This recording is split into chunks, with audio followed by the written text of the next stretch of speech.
नमस्कार दोस्तों, स्वागत है आपका। पहले हमने बात की थी दोस्तों आत्मा के मार्गदर्शक के बारे में, और आज की इस वीडियो में दोस्तों हम बात करने वाले हैं उच्च भली आत्माओं के बारे में, जिनको हम अंग्रेज़ी में मास्टर्स भी कह सकते हैं। उच्च भली आत्माएं कैसी होती है, वो क्या काम करती है, वो किस तरह से उनका कार्यक्षेत्र होता है, इन सारी चीज़ों के बारे में आज हम जानने की कोशिश करेंगे। सबसे पहले कि उच्च भली आत्मा मतलब आखिर क्या। उच्च भली आत्मा हमारी जो होती है उनसे आत्मा कहते हैं, तो उनको उच्च भली आत्मा या फिर मास्टर का दर्जा क्यों दिया जाता है। ये जो आत्माएं होती है दोस्तों, वो डायरेक्ट उनको बहुत ही बड़ा पद मिला है, बहुत ही बड़ी उनको स्ट्रेटजी मिली है वगैरह, ऐसा ज़रा भी नहीं है दोस्तों। उच्च भली आत्मा मतलब वो ऐसी आत्माएं होती है जो एक दिन हमारी जैसी है, एक आम आत्मा थी, लेकिन उन्होंने अपने कार्य से, अपने कर्तव्य से जीवन को उन्होंने समझा और बहुत ही अच्छे से अपना काम किया, और वो एक एक लोग ऊपर चले गए, और एक ऐसा वक्त आया कि उनको अब जीवन लेने की ज़रूरत नहीं है, या फिर हम कह सकते हैं कि उनको मोक्ष मिल गया है। तो ऐसे वक्त में जो उच्च भली आत्माएं होती है वो ऐसी होती है लेवल की, मतलब जिस पड़ाव पर हम शायद फ़िलहाल हमारा सफ़र शुरू कर हमारा है, उस सफ़र को उन्होंने आराम से पूरा कर लिया है। आराम से ऐसे नहीं, लेकिन उन्होंने पूरा कर लिया है। इस सफ़र के वो मतलब बहुत ही आगे पहुंच चुके हैं। तो ऐसी जो आत्माएं होती है उनको उच्च भली आत्माएं कहा जाता है, मास्टर्स भी कहा जाता है। अगर देखा जाए तो जीवन में ऐसे मास्टर्स हमारे जीवन को एक बहुत ही अच्छा आकार दे सकते हैं, हमारे जीवन का दोस्तों पूरी तरह से वो सार्थक कर सकते हैं। मैं ये क्यों बोल रहा हूँ, क्योंकि अच्छाई या फिर जीवन का सच्चा जो ज्ञान है वो ऐसी आत्माओं का आराम से होता है। वो हमें बहुत सारी चीज़ें इस बारे में बता सकते हैं। तो ऐसी उच्च भली आत्माएँ क्या काम करती है, जैसे मार्गदर्शक जो होता है उसमें हमने जानने की कोशिश की थी वो क्या काम करता है। तो हमेशा वो हमारे साथ होता है, हमारे दिल में अच्छी हुई चीज़ों को, हमारे दिमाग में, हमारे मन में अच्छी चीज़ों को वो डालने की कोशिश हमेशा करता रहता है। तो उच्च भली आत्माएं क्या करती है। सबसे पहले उच्च भली आत्माएं जो होती है, जिन आत्माओं को मोक्ष मिला है दोस्तों, तो ऐसी जो उच्च भली आत्माएं होती है वो पृथ्वी पर आकर अपना एक नया जीवन शुरू कर सकती है। और उस जीवन को दोस्तों वो इसलिए चयन करती है क्योंकि वो पृथ्वी पर आकर समाज को राह दिखा सके, या फिर अच्छी चीज़ों को मतलब प्रसार कर सके अच्छी चीज़ों का। तो इस तरह से वो काम करते हैं जो उच्च भली आत्माएँ होती है। उच्च भली आत्माएँ सिर्फ पृथ्वी पर ही आकर काम नहीं करती दोस्तों, ऐसी जो आत्माएँ होती है वो आत्मलोक में भी बहुत सारा काम करती है। वो क्या होता है, एक पुस्तक में मैंने पढ़ा था एक किताब में कि जो 7 लोक है, तो एक ऐसे लोक का मतलब किसी एक लोक की पूरी जिम्मेदारी कभी कभी ऐसे एक उच्च भली आत्मा को दी जाती है।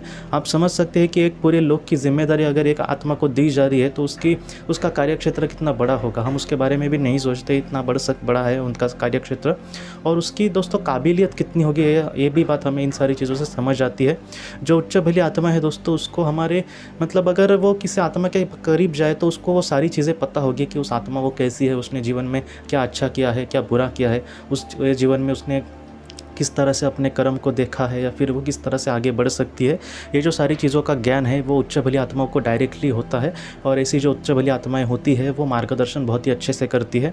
विस्पी और ऋतु ने दोस्तों उच्च भली आत्माओं के बारे में ये कहा है कि वो इतने अच्छे होते हैं, या फिर वो अगर हमारे सामने आ गए और उन्होंने हमें समझो मार्गदर्शन कर रहे, तो वो खुद के मतलब मैं बड़ा कुछ कहेंगे नहीं खुद का, लेकिन उनको देखकर, उनके तेज को ही देखकर, उनके एक कह सकते हैं कि हम पर्सनालिटी को ही देखकर हम आराम से समझ सकते हैं कि ये कोई उच्च भली आत्मा है, या फिर एक पवित्र आत्मा है, ये इसके दिल में अच्छाई है, या फिर वो जब हमारे करीब आएंगे तब हमें अच्छा महसूस होगा, उनके साथ बात करके बहुत अच्छा लगेगा।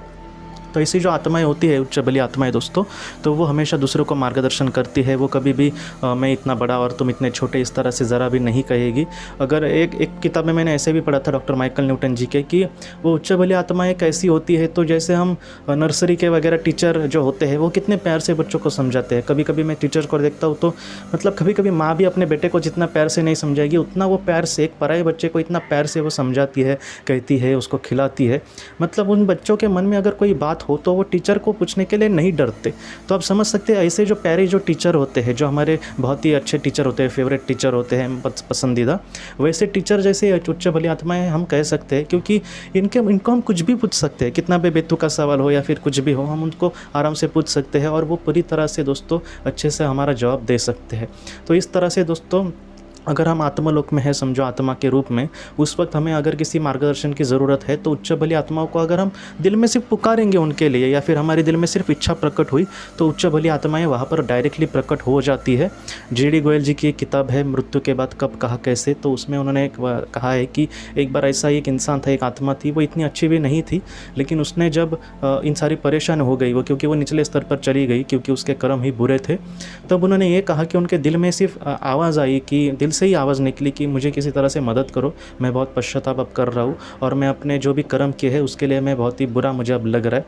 तो ऐसे वक्त में 1-2 सेकंड के अंदर ही वो उच्च बली आत्मा उनके सामने प्रकट हुई और जो भी मार्गदर्शन करना है वो उसने किया था उनको। तो आप समझ सकते हैं कि ये कितना इंसान को सीरियसनेस लेते हैं, कितना उनको क्रेडिट मतलब महत्व देते हैं कि दूसरों को मतलब दूसरे को दुख को वो कितने जल्दी आ सकते हैं। तो उच्च बली जो आत्मा है दोस्तों, तो वो बहुत ही बड़ी होती है। अगर हमारे लिहाज से देखा जाए तो वो सर्वज्ञ और सर्वज्ञानी हम उसे कह सकते हैं। लेकिन दोस्तों उच्च बली आत्माएं कुछ अलग भी काम करती है।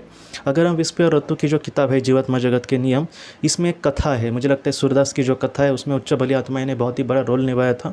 ऐसा भी होता है कि समझो एक बहुत ही अच्छा इंसान है या फिर बुरा भी इंसान, उसके जीवन में कुछ समझो चमत्कार करना है या फिर उसकी जो आत्मा है उसको सही राह पर लेकर जाना है। ऐसे जो वाक़या है दोस्तों, मैं पहले ही कह दूँ कि बहुत ही कम बार होते हैं, मतलब 100 में से 2-3 बार ही होंगे। हमेशा ही किसी के साथ ऐसा बड़ा कोई चमत्कार होगा ऐसा नहीं कह सकते, लेकिन बहुत बार अगर मन में विश्वास है, ये अगर सीरियल आपने देखी होंगी तो उसमें कुछ ऐसे अचानक कोई इंसान आकर मदद कर देता है किसकी। तो जो सूरदास की जो अवस्था थी वो बहुत ही बुरी थी और वो गलत मार्ग पर चलता था। ये जीवात्मा जगत के नियम की कहानी है। तब एक उच्च भली आत्मा डायरेक्ट पृथ्वी पर प्रकट हुई कुछ समय के लिए और उसने दोस्तों उसको बहुत ही अच्छे से मार्गदर्शन किया और उसको एक जीवन में आगे किस तरह से तुम अच्छे मार्ग पर रहकर बढ़ सकते हो इसका ज्ञान दिया, उसको मार्गदर्शन किया और वो बाद में इस दुनिया से चली गई। तो उच्च भली आत्माएं सिर्फ आत्मलोक में रहकर काम नहीं करती, वो सिर्फ धरती पर रहकर समाज कल्याण के लिए काम नहीं करती। तो वो कुछ समय के लिए हमारे शरीर जैसा भी शरीर कुछ समय के लिए धारण कर सकती है और इस दुनिया में आकर लोगों को मदद भी कर सकती है। लेकिन इन सारी चीज़ों हमेशा ही सबके साथ होगी ऐसा नहीं है। कभी कभी दोस्तों आपने भी देखा होगा कि कोई हमारा काम होता है वो नहीं होने वाला होता, लेकिन अचानक कोई से किसी से आ जाता है या फिर उच्च बली आत्माएं कभी कभी खुद भी प्रकट होंगी ऐसा भी नहीं मुझे लगता। कभी कभी वो किसी के और के हिसाब से भी हाथ से भी ये सारी चीज़ें कर सकती है, लेकिन अगर उनके कार्य क्षेत्र मतलब उनकी जो पावर है उनके बारे में अगर हम बात करें तो वो बहुत ही बड़ी है और वो सारे लोगों को दोस्तों मार्गदर्शन कर सकते हैं। अगर बहुत सारे उच्च बली आत्माओं ने पृथ्वी पर जन्म लिया और बहुत ही अच्छे से अगर अपना काम करने की कोशिश की तो ये जो दुनिया है दोस्तों वो स्वर्ग बनने में ज़्यादा देर नहीं लगेगी। अब ये क्यों नहीं हो रहा, मुझे भी ऐसा बहुत सवाल पड़ता था, आपको भी शायद पड़ा होगा कि उच्च बली आत्माएं तकरीबन बहुत ज़्यादा जितनी मतलब हम जहाँ पर जो लोक संख्या है जो पॉपुलेशन है उसमें बहुत ज़्यादा अगर उच्च बली आत्माएं आएंगी तो वो पूरी दुनिया को आराम से बदल सकते हैं। तो ऐसी चीज़ें क्यों नहीं होती। तो दोस्तों मैंने फ़िलहाल जो देखा है कि पृथ्वी पर फ़िलहाल जो स्पंदन है या फिर जो हालत है या फिर जो वातावरण है वो बुरा ही है। और ऐसे में दोस्तों मुझे लगता है कि अच्छे लोगों की ये परीक्षा है कि वो कितना अच्छे से इसमें जीवन जीने की कोशिश करते हैं। अगर बुराई में हम कुछ अच्छा करने की कोशिश करें तो उसको जो महत्व है दोस्तों वो बहुत ही ज़्यादा दिया जाएगा। जैसे अगर एक जगह पे जहाँ पर पानी मतलब बहुत ज़्यादा है तो उस पानी की वैल्यू कम हो जाती है, लेकिन अगर हम रेगिस्तान में चल कर जाए तो वहाँ पर पानी हमें अमूल्य लगने लगता है। तो ऐसी ये बात है। इसलिए मैं हमेशा आपसे कहता हूँ कि जो चीज़ें हमारे हाथ में नहीं है, समझो ये दुनिया बदलना या फिर हमारा देश बदलना, लोगों को बदलना, ये अगर हमारे हाथ में नहीं है तो हमारे हाथ में क्या है, कम से कम हम अपने आप को तो बदल सकते हैं। तो इस तरह से हमें अपने आप में अच्छे विचार डालकर उस तरह से अच्छे काम करने की कोशिश करनी होगी। जो भी इंसान अच्छा काम करता है या फिर अच्छा विचार करता है, ईश्वर की, उच्च बली आत्माओं की, उसके मार्गदर्शक की, उसके करीबी आत्माओं की, उन सारे लोगों की उन पर ज़रूर ध्यान होता है और वो ऐसे लोगों को बहुत ही अच्छा आशीर्वाद भी देते हैं। लेकिन जो आत्मा ने चयन किया है हमारे दुखों को, हमारे इस जीवन में, वो दुख दोस्तों हमारे सामने आएंगे ही। ऐसे वक्त में ईश्वर, उच्च बली आत्माएं, हमारी करीबी आत्माएं या फिर हमारा मार्गदर्शक उसमें इंटरफेयर करके हमें उस दुख से नहीं छुड़ा सकता। लेकिन उस दुख को कम करने के लिए थोड़ा सा हमारे मन को वो कंट्रोल करने की कोशिश भी कर सकता है। इसलिए मैं कह रहा हूँ दोस्तों कि हमारे ऊपर कोई भी, समझो मुझे कोई बड़ा दुख है तो हमारे ऊपर कोई है वो मुझे संभाल रहा है, या फिर मुझे सिर्फ अच्छा कर्म करना है, उसको यही चाहिए, बाकी मुझे अपने आप से कोई गलती नहीं करनी। इस तरह से अगर हम जिएंगे, मतलब क्या दोस्तों कि मेरे साथ क्या होगा मुझे नहीं पता, क्योंकि मेरी आत्मा ने क्या चयन किया है, मैं भूतकाल में किस तरह से काम करके आया हूँ मेरी आत्मा ने, ये मुझे नहीं पता। लेकिन जितना हो सके मैं अच्छा कर्म करने की कोशिश करूँगा, ये मेरे हाथ में है और इस तरह से मुझे कर्म करना है। तो ये मतलब ये करने की हमें कोशिश करनी होगी दोस्तों। ऐसा अगर हम करेंगे तो हमारा जो भविष्य है वो भी अच्छा हो सकता है।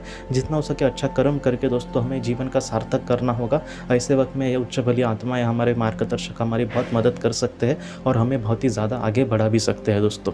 आज के इस बात को लेकर अगर आपके कोई भी सवाल हो तो आप ज़रूर पूछें, जितना हो सके मैं उसका आपको जवाब देने की कोशिश करूँगा। हम अपने अगले वीडियो में मिलते हैं। आप अपने परिवार का ख्याल रखना। आपका बहुत बहुत धन्यवाद। ज़िंदगी की रोशनी ये संस्था ऐसे लोगों के लिए काम करती है जिन्होंने किसी अपने को खोया है, या फिर जो लोग अपनी ज़िंदगी में बहुत ही ज़्यादा दुखी है। जो लोग इस संस्था से जुड़ते हैं उनको तकरीबन 50 किताबें भेजी जाएगी उनके व्हाट्सएप पर या फिर ईमेल पर। ये किताबें आत्मलोक या फिर मौत के बाद हमारे साथ क्या होता है, इन सारी चीज़ों की आपको पूरी तरह से जानकारी देगी। और इसके साथ साथ आपको एक पास्ट लाइफ रिग्रेशन थेरेपी की ऑडियो भी भेजी जाएगी। इस ऑडियो की मदद से आप घर बैठे अपनी पास्ट लाइफ रिग्रेशन करने की कोशिश कर सकते हो। बहुत लोग पास्ट लाइफ रिग्रेशन थेरेपिस्ट के पास किसी कारण के वश नहीं जा सकते, तो ऐसे लोगों के लिए मदद के लिए ये ऑडियो तैयार की गई है।